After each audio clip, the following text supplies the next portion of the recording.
8월 13일 목요일입니다. 새벽 기도해 드리시겠습니다. 다 함께 사도신경으로 신앙 고백을 하십니다. 나는 전능하신 아버지 하나님, 천지의 창조주를 믿습니다. 나는 그의 유일하신 아들 우리 주 예수 그리스도를 믿습니다. 그는 성령으로 잉태되어 동정녀 마리아에게서 나시고 본디오 빌라도에게 고난을 받아 십자가에 못 박혀 죽으시고 장사된 지 사흘 만에 죽은 자 가운데서 다시 살아나셨으며 하늘에 오르시어 전능하신 아버지 하나님 우편에 앉아 계시다가 거기로부터 살아있는 자와 죽은 자를 심판하러 오십니다. 나는 성령을 믿으며 거룩한 공교회와 성도의 교제와 죄를 용서받는 것과 몸의 부활과 영생을 믿습니다. 아멘.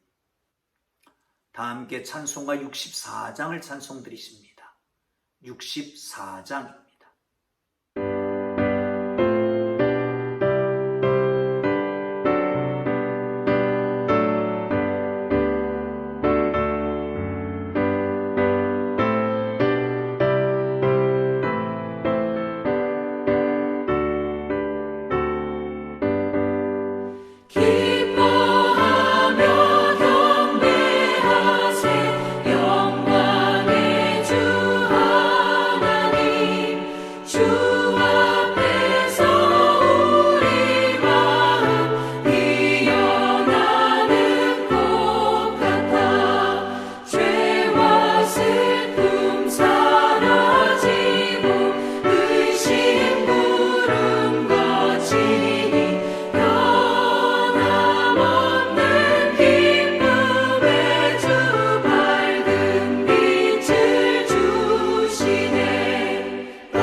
주실 기록된 하나님 말씀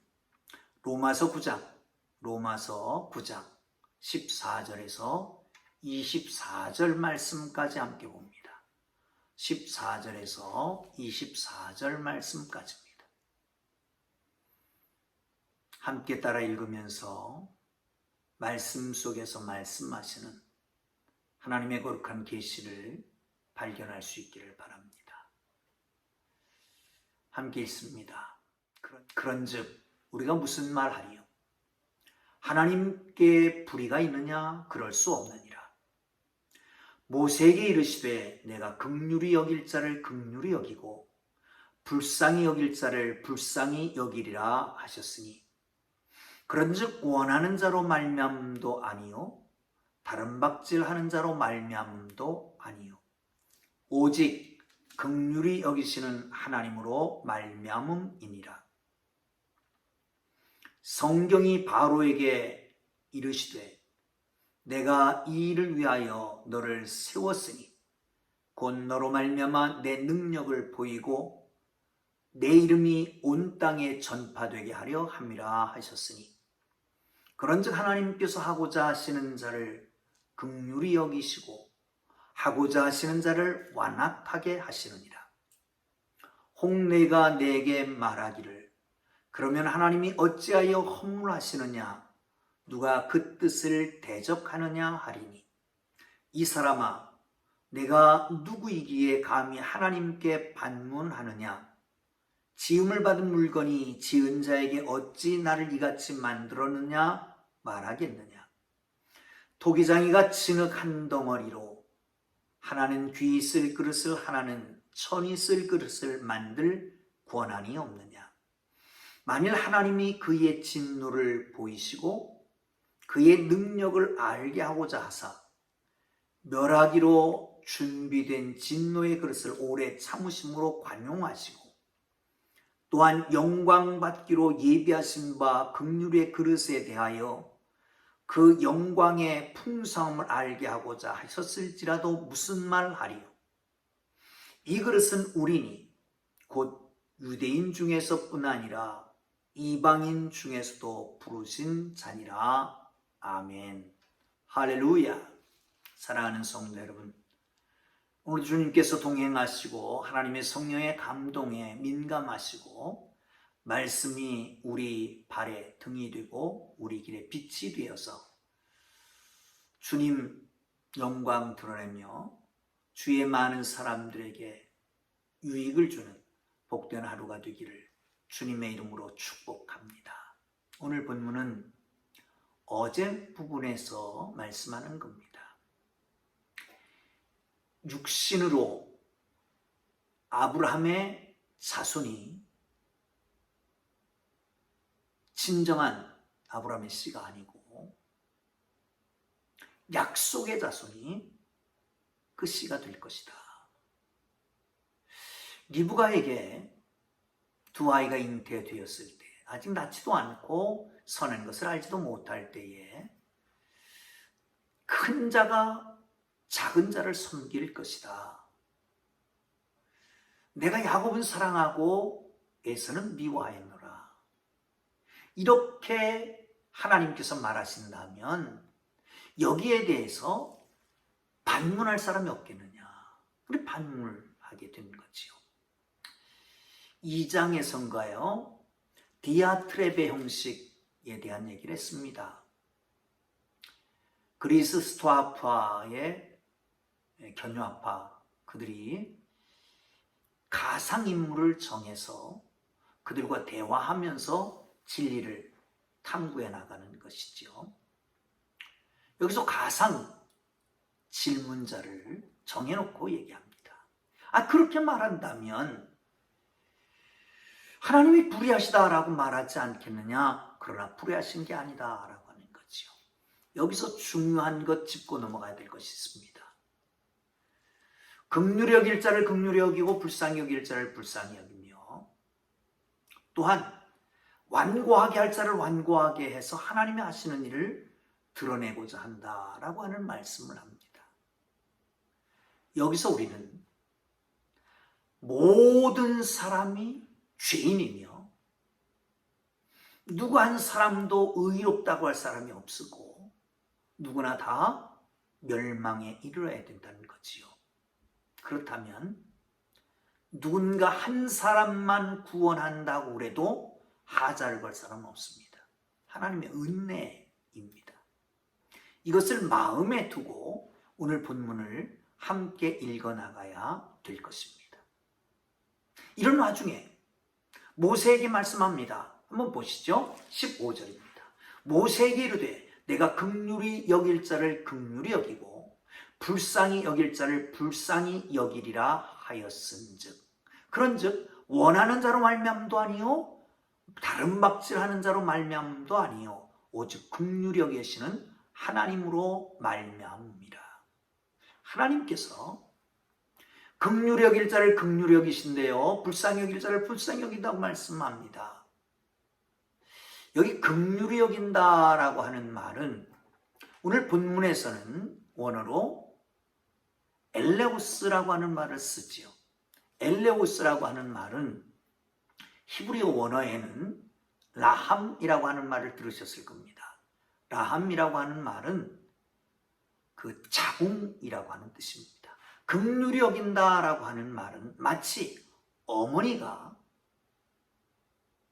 자궁에 임신되었을 때에 그 자궁이 어린 생명을 보호하는 것처럼 보호하는 거라는 거예요.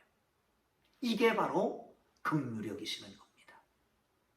사랑하는 성도 여러분, 하나님이 우리를 불쌍히 여기셨습니다. 하나님이 우리를 긍휼히 여기셨습니다. 얼만큼이요?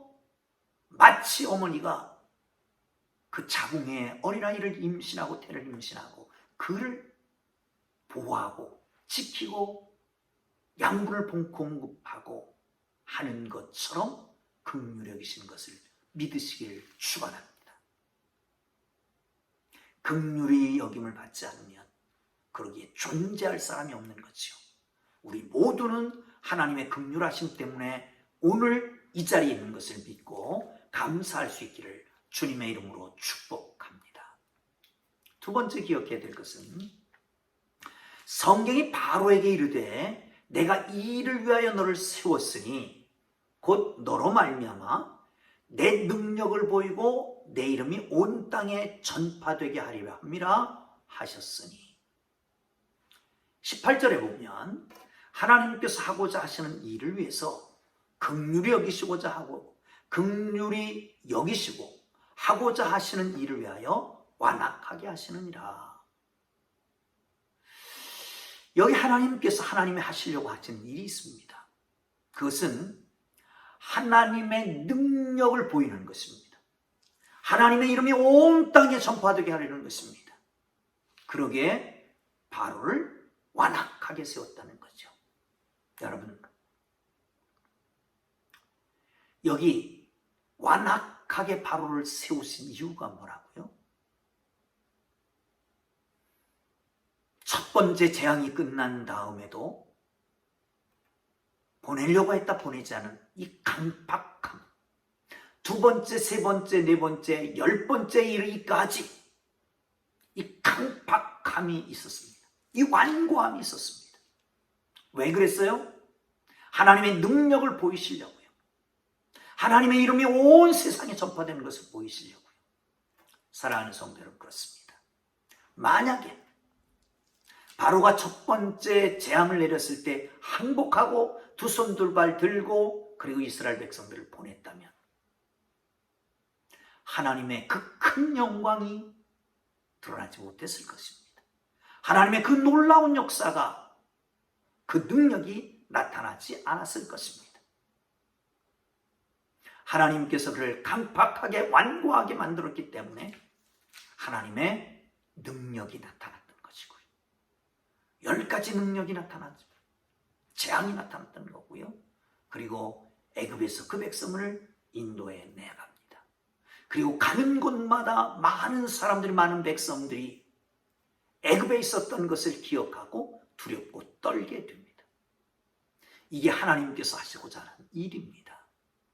사랑하는 성도 여러분, 하나님은 하나님의 일을 위하여, 하나님의 영광을 위하여, 하나님의 능력을 나타내기 위해서 긍휼히 여길 자는 긍휼히 여기주고 불쌍히 여길 자는 불쌍히 여기며 완고하게 만들 자라면 완고하고 강팍하게 만들어 가는 것입니다. 여러분, 이쯤 되면 여기에 의문을 제기할 사람이 있을 것입니다. 아니, 합당치 않지 않습니까? 이 사람 뭐고 저 사람 뭡니까? 왜 이 사람은 긍휼히 여기고 이 사람은 강팍하게 만듭니까? 불공평하신 하나님 아니십니까? 라고 질문을 던질 수 있을 것입니다.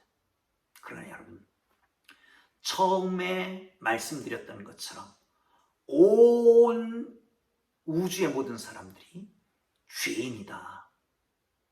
긍휼히 여기는 사람에게는 은혜가 있다는 거죠. 강팍하게 여기지 않은 사람도 계속해서 그 사람들은 강팍한 삶을 살고 멸망에 이르게 되기 때문입니다. 그러기에 하나님 앞에 반문할 사람이 있을 수가 없는 것입니다. 또 한 가지는 하나님의 주권입니다. 여러분, 창조자는 창조자의 주권이 있습니다. 오늘 본문에서는 이렇게 말합니다. 토기장에 대한 이야기요. 진흙 한 덩어리가 있습니다. 이 진흙을 가지고 귀히 쓰는 그릇, 천이 쓰는 것을 만들 수가 있습니다. 이 흙 한 덩어리를 가지고 밥그릇도 만들 수 있고 요강도 만들 수가 있습니다. 장식장에 있는 접시를 만들 수도 있습니다. 그런가 하면 그 도자기를 마음에 안 들면 다 깨어버릴 수도 있는 것입니다. 이게 도공들, 토기장의 주권입니다. 하나님은 온 우주 만물을 창조하시는 창조주 하나님이시잖아요. 이것을 인정한다면 하나님의 주권에 대한 것도 인정해야 할 것입니다. 하나님의 주권을 인정한다면 오늘 본문에서 말씀하는 것처럼 원함으로 말미암은 것도 아니고 다른 박질하는 자로 말미암은 것도 아니라 오직 긍휼히 여기시는 하나님으로 말미암음이라. 사랑하는 성도 여러분, 긍휼히 여기는 것과 불쌍히 여기는 것 다 하나님이 하시는 것입니다. 자기가 원한다고 되는 게 아닙니다. 다른 박질한다고 되는 게 아닙니다. 열심히 산다고 되는, 의롭게 산다고 되는 게 아닙니다. 성경에서는 그렇게 말하잖아요. 달려갈 길을 마치고 믿음을 지키고 표대를 향하여 달려가노라. 열심히 달려간다고 이루어지는 게 아니라, 열심히 산다고 이루어지는 게 아니라, 의롭게 선하게 산다고 이루어지는 게 아니라 하나님의 긍휼하심에 있는 것이죠. 사랑하는 성도 여러분, 기억하십시오. 하나님의 긍휼이 아니고서는 오늘 우리가 이 땅에 살아볼 자가 하나도 없다라고 하는 것입니다. 지금 우리가 존재하는 것, 지금 이 자리에 함께 있는 것, 말씀을 함께 나누는 것, 이 모든 것이 하나님의 긍휼하심에 있는 것을 믿고 감사하기를 주의 이름으로 축복합니다. 또 한 가지, 만약 이것을 인정한다면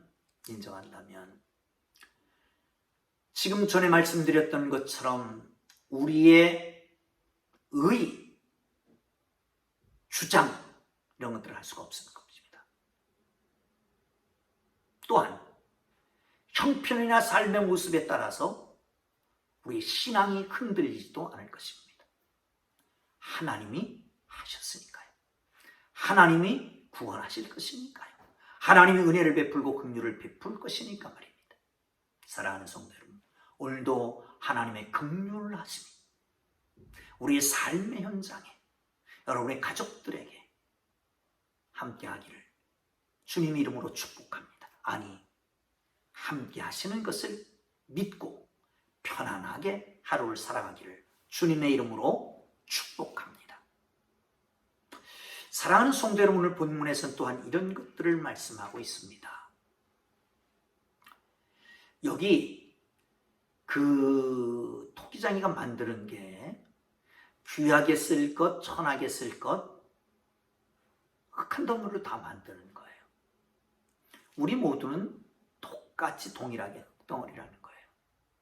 하나님이 빚으셔서 오늘 내가 있는 거죠. 하나님 나를 이렇게 빚으셨다는 거죠. 그렇다면 여러분, 하나님이 나를 이렇게 빚으신 것은 이렇게 쓸모가 있어서 나를 빚으신 겁니다. 어떤 그릇은 찻잔으로, 어떤 것은 장식장에 있는 장식용으로, 어떤 것은 밥그릇, 국그릇으로, 찬그릇으로 만들어집니다. 거기에 나름대로 쓸모가 있기 때문에 그렇습니다. 장식장에 있어서 예쁘게 집안을 장식하는 것처럼, 식탁에 올라서 식탁에 아주 먹음직스러운 음식을 제공하는 것처럼 쓸모가 있는 겁니다. 아름다운 찻잔이 거기에 커피나 아름다운 복된 차가 올라오는 것처럼 말이죠. 쓰임받는 겁니다. 여러분, 하나님께서 나를 이렇게 만드셨습니다. 그러면 나를 이렇게 쓰실 때가 있는 것입니다. 주님이 쓰실 만하게 우리를 준비해야 됩니다. 디모데후서에서는 이렇게 말하죠. 부잣집에는 금그릇, 은그릇도 있고, 부잣집에는 나무그릇도 있고 질그릇도 있지만 그 중에 쓰임받는 그릇은 깨끗한 그릇이라는 겁니다. 하나님은 금그릇, 은그릇 쓰는 게 아니라, 질그릇, 나무그릇 쓰는 게 아니라 깨끗한 그릇을 쓰는 것을 아시고 하나님 앞에 깨끗하고 정결하고 담백하게 정직한 영을 새롭게 해달라고, 그리고 하나님의 쓰임받는 하나님의 거룩한 백성들이 되기를 주님 이름으로 축복합니다. 내려가셔서 24절을 함께 보겠습니다. 23절 24절 봅니다. 또한 영광 받기로 예비하신 바 긍휼의 그릇에 대하여 그 영광의 풍성함을 알게 하고자 하셨을지라도 무슨 말하리요. 이 그릇은 우리니 곧 유대인 중에서뿐 아니라 이방인 중에서도 부르신 자니라.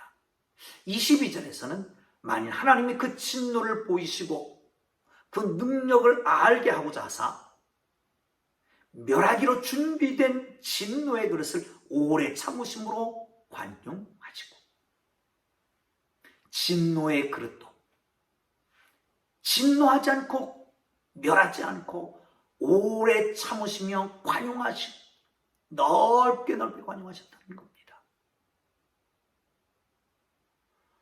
하나님께서 영광을 위해서 만드신 그릇은 영광을 알게 하셨다는 거예요. 사랑하는 성도 여러분, 그렇습니다. 우리가 진노의 그릇일지라도, 아니 이미 진노의 그릇이었잖아요. 이방인 중에서 태어나서 이방인으로 살았으니까. 이미 버림받고 멸망고리에 던져져 있었는데 하나님의 인내와 관용으로 말미암아 24절, 이 그릇은 우리 곧 유대인 중에서뿐 아니라 이방인 중에서도 부르신 자니라. 그 가운데 인내하고 참고 부르셔서 영광 중에 쓰시려고 작정하신 하나님의 사람인 줄로 믿으시기를 주의 이름으로 축원합니다. 로마에 있는 교인들이 유대인과 이방인이 함께 모여서 했던 것처럼 우리 모두가 주님 안에서 부름받은 귀한 존재인 줄 믿고 주님 안에 쓰임받는 복된 삶이 되기를 주의 이름으로 축원합니다. 주권을 인정하십시다. 그리고 내가 쓰임받는 곳에 쓰임받을 줄 아는 하나님의 사람들 되기를 주님의 이름으로 축복합니다. 기도하겠습니다. 하나님 아버지, 하나님의 주권을 인정하고 나의 나됨의 모습을 발견하며 주님 앞에 쓰임받게 합당한 자로 세워지게 하여 주옵소서. 긍휼히 여겨주심을 감사합니다. 그러기에 오늘 우리가 여기에 있습니다. 하나님 감사합니다. 우리를 붙드사 오늘도 긍휼하심으로 인도하여 주실 줄 믿습니다. 예수님 귀하신 이름으로 기도합니다. 아멘.